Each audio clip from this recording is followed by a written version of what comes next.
Here we go now. This is the model that we talked about in the previous session. So in this particular session, chapter 2, session 3, I believe, we are going to talk about these models. And as I said before, these two models that you're going to learn about are actually going to rock your world, or at least they should, because it's going to really explain a lot of things in your life, as well as the lives of other people that you're going to watch. And so let's, first of all, we're going to give you kind of a little history lesson. I want to talk to you about the two models and how they actually developed and what really happened. And so back in the days, well before welfare, so we're going to talk about using it with the social benefits, but it bleeds over into the rest of our lives. Before welfare, there was a time in our society where the churches took care of people who had needs. And so they were pretty much responsible, the churches were, for taking care of any kind of charitable problems that people had.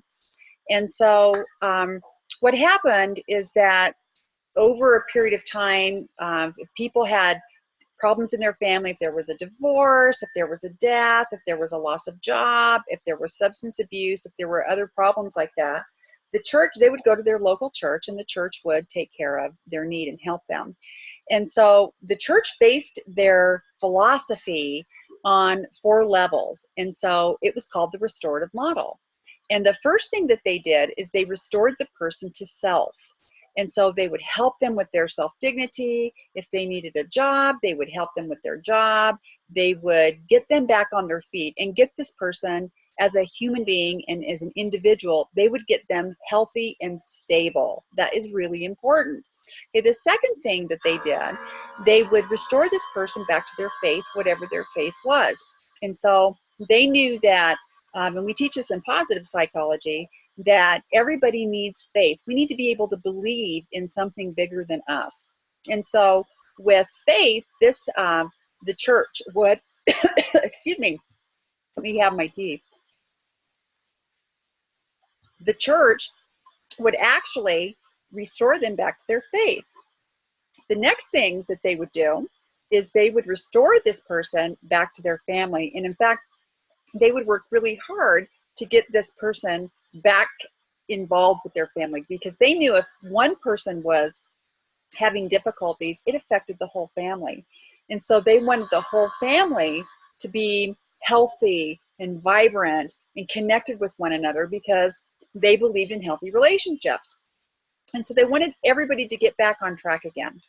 And so the last thing that they did was that they moved this person back into the community, because they knew that community isn't about just living in your house and watching NFL football, sorry to say. And what it means is that we have a social responsibility to get into our community, to make changes in our community, to help our community, to be active in our community.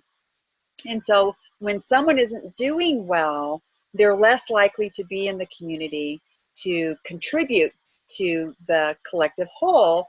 They're withdrawing. And so the church said, we want to get this individual healthy. We want to reestablish them with their faith. We want to get their family healthy, and so that they're a healthy family unit. And now they're ready to get back involved into the community. Well, that worked really good. Then we had something called the Great Depression. And so during the Great Depression, there were so many needs within all the families, they could not help themselves, and the church could not help them as well. And so what happened is that the church was overwhelmed.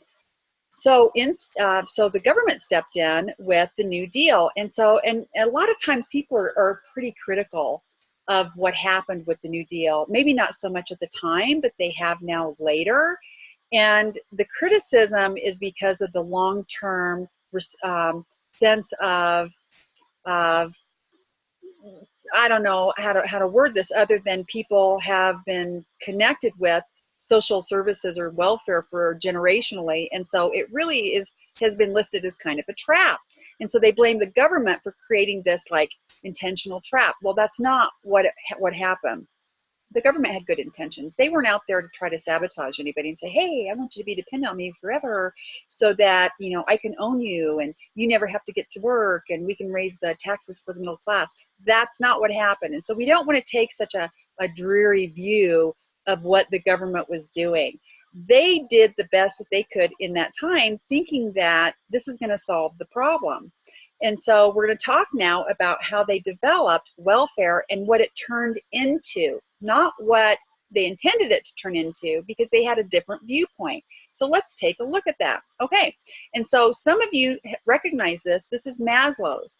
And so Maslow's hierarchy of needs is listed in 5 different levels. And there's other people that say there's 8 levels, and then they say it actually should be a circle, but we use the basic Maslow's theory for the hierarchy of needs so that we can kind of take a better look at and keep it simple, okay? All right, and so the first one is physiological. So if your physical needs are met, then you naturally aspire to the next level of socialization, which in this case would be safety. And then when you feel safe, you naturally feel like you're loved and you belong to the group. And then after that, you have self-confidence, and you really, at that point, develop into what is called self-actualization. Now, self-actualization is the fancy term for purpose. And so that's why when you're hearing us talk a lot about purpose, we're actually referring to, in psychology, to self-actualization. Now, this is the highest level of human development, and it also represents maturity.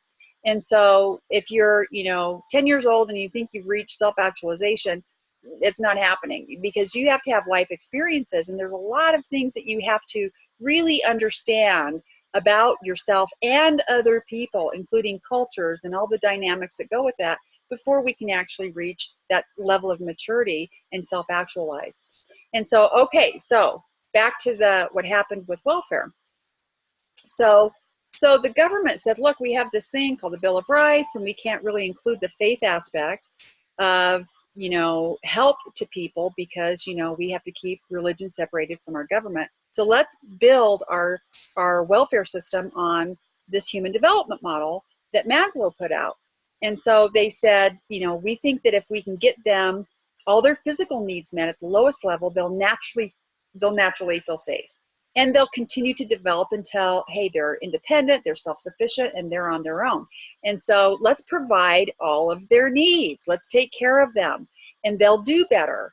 And so that was their actual feeling, to get people back to work and to get people into a better place emotionally. And, hey, we got this nailed. We can do this. But that's not what happened. And so instead of people self-actualizing, and instead of people exiting the welfare roster, which many did, let's not deny that many people did, there was a lot of people over a period of time who ended up staying on welfare. And so they really didn't self-actualize. They just said, hey, I'm in this model, and now this is where I'm going to live. And so it created a new generation of what we call entitlement. I mean, let's just say what it is. And so people said, hey, I deserve this. But the sad part about what happens with this model is that, especially today, with a lot of new laws that Congress has passed, and they have now what is called a TANF clock, where you have a limited lifetime amount of benefits that you're allowed to take. We have the people who were in generational poverty who never had an example of what it meant not to be poor. And so not to have broken relationships, not to have drug addiction. They did not have that for them. And so when their TANF clock ran out, they literally were in the streets. And so there's a better way to do this. And so, but let's continue to develop this and see what it looks like.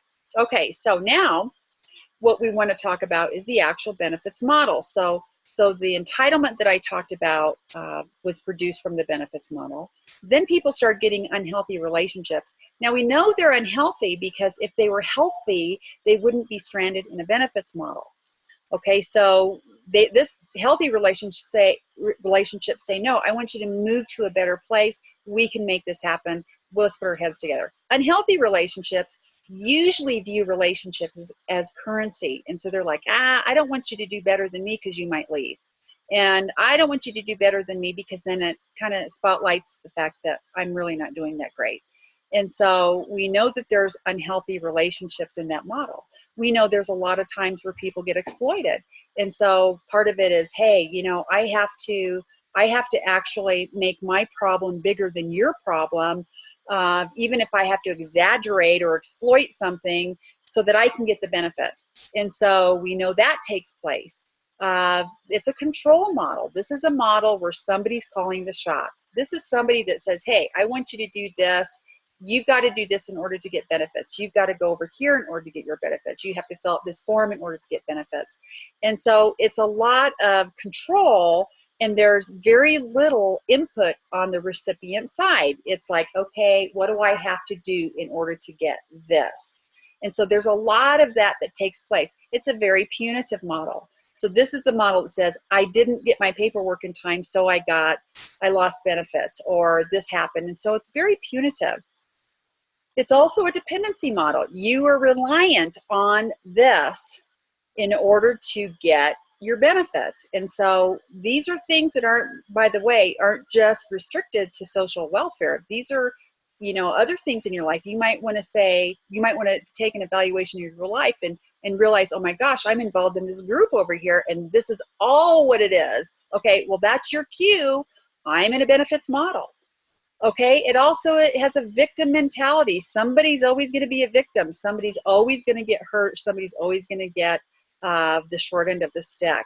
And so take a look at this and realize that it's not just for social welfare, but oh my gosh, this is also for areas of my life. And so you're going to start seeing some of these happening. Okay, now let's look at the investment model, which is the opposite of the benefits model. In the investment model, we find healthy relationships. These are the relationships that say, oh my gosh, you want to write a book? Let's see what we can do to help you write a book. We got to get this thing published. We got to do something here. These are people that are full of excitement. They're full of ideas, and they don't get jealous of the people in their world that are doing great. They want to learn from them. And so they got dynamic, healthy relationships. This is the person that helps to develop you. This model will develop you. This model says, hey, what do we need to learn to make us a better person? How do we invest in ourselves? What can we do to develop and become the authentic self? That's what we're doing in Core Purpose, okay? This is the model that'll empower you. This model says you can do it. I know you've never done it before. I know we don't even have a model in our life that does it, so let's Google it. Let's see where we can find how to do this. Let's find people. Let's talk to people. We can make this happen. And so it's very empowering. This is interdependent, and so that's different from codependency, and it's certainly different from dependency. Interdependent says, hey, I need relationships in my life. I am not an island to myself.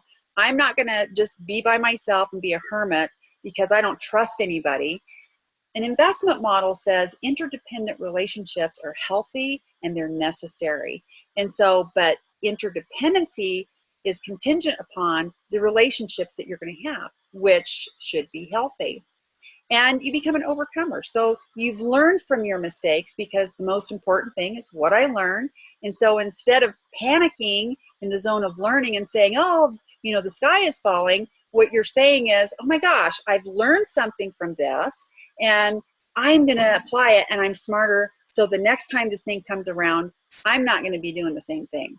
And so it really is very dynamic. It's very forward with this. Now, here's something else that I wanted to point out. As you'll see under the benefits model, the benefits model will weaken you. And so if you've been feeling depressed, it's possible that you're angry about losing control about something, and it's this anger turned inward. If you're feeling, you know, like, gosh, I just don't seem to have any hope, I'm a victim, I feel like people exploit me, well, you're in the benefits model, and 99% of the world is there with you. And so that's not the strength position you want to be in. Because conversely, on the investment model, that's where the 1% of the world is. And that investment model will strengthen you. Being in the investment model says, I know exactly what I need in order to develop myself, in order to achieve my purpose, and I'm going after it. And so these are the things that we will be starting to teach you a little bit more as we go through Core Purpose. But this piece is really important, because as we go through Core Purpose, it's going to show you, wow, am I in the investment model here, or am I in the benefits model? So we're going to give you a chance to clear out your closet. And so in some areas, you might have one foot in the investment model. In other areas, you may be fully benefits. And so we want to give you a chance to, like I said, to clear out that closet and say, okay, I've got it organized. I know what I'm going to do now. I need to be in the investment model in this area. So this is why we place this particular piece right here. Now, something else that's interesting about the benefits model is that you won't find purpose there. People will dream and they'll say, you know what, one day, one of these days when I win the lottery, or one of these days I'm going to do this because I always wanted to do it, or one of these days, and yet they never do it. They will say, you know what, people hold me back, they won't let me do it, I can't, there's nothing I can do. It also has something that we call a past orientation, and we usually call it past present orientation. So this person cannot get beyond what's happened to them in the past. So they've had a trauma, they've had a disappointment, they've had, you know, something that happened to them, and maybe it's a big deal, maybe it's massive. I never want people to think that we're minimizing it, but what I'm saying is that they're living in the past. And so if we are so protective of that trauma that we had, if we say, you know what, don't minimize what I went through, I am going to rethink that a little bit, because I'm thinking, why are you hanging on to that trauma so much? Because that experience you had is in the past. And if it still owns you today, and we have an exercise that we do later about how our past actually slips into our future and alters our future, then you are not in a good place right now. We cannot allow our past experiences to own us to the point to where we cannot function in our purpose, because the past is in the benefits model. There isn't any hope in the benefits model. There's victimization. There isn't any future. There's past. There's no purpose. There's unhealthy relationships. All the things that you don't like about what's happening in your life, 99% of the rest of the world are with you there, and you don't want to be there. You need to move over the investment model. Okay, because in the investment model, that's where we find purpose. That's where we find that 1%. That's where we find, why was I born? This is why I was born. I'm going to make a difference in someone's life, and it's going to be real. That's what I want to do. It has a future orientation. Hope is always about looking forward. Hope says, I have a hope, I have a future, I can move forward. That's what we are looking for, and that's in the investment model. So if you're really hanging on to your past and saying this bad experience is, you know, this is why I am the way I am, I know you're in the benefits model. And that's not a healthy place for you to be. And it's a shame, because it's not good for you, and it's not good for the people around you. Now, here's something interesting too about the benefits model. The benefits model was created because it was a crisis model. So if there was a crisis in your life, like you lost a job or something, then you go to it. So we have to have the benefits model, but it's temporary. And so the idea is to say, I need to get help here because I've had a crisis. I've had a death in the family. I've had a loss of a job. I've had a divorce. I've had a sickness. I've had a number of different things happen to me. I need some help. Okay, so what you're saying is that I've had a crisis and I need help to get back on my feet. So what we're implying then is it's temporary. The problem is that when we live our life in the benefits model, we're not living a crisis model temporarily. We're doing it every day. So what we're saying is, I have a crisis every day. And that's why when you did the exercise before, in the first chapter, who am I? When you have a crisis, when you have a problem, who do you go to? And when you have this crisis and problem, does it ever get solved? And if you're going to these same people with the same problem over and over again, they're going to be feeling as bad as you do. And they went into this field, or they have this position because they're wanting to actually help. But if people aren't getting help, if they're not changing, then they realize, what's the point of me doing what I'm doing? That's why we see a lot of burnout with social services. And that's why counseling can be a very tough place to be, because if people don't break out of the benefits model, then they are going to be, for the rest of their life, at least in the foreseeable future, having a crisis every day.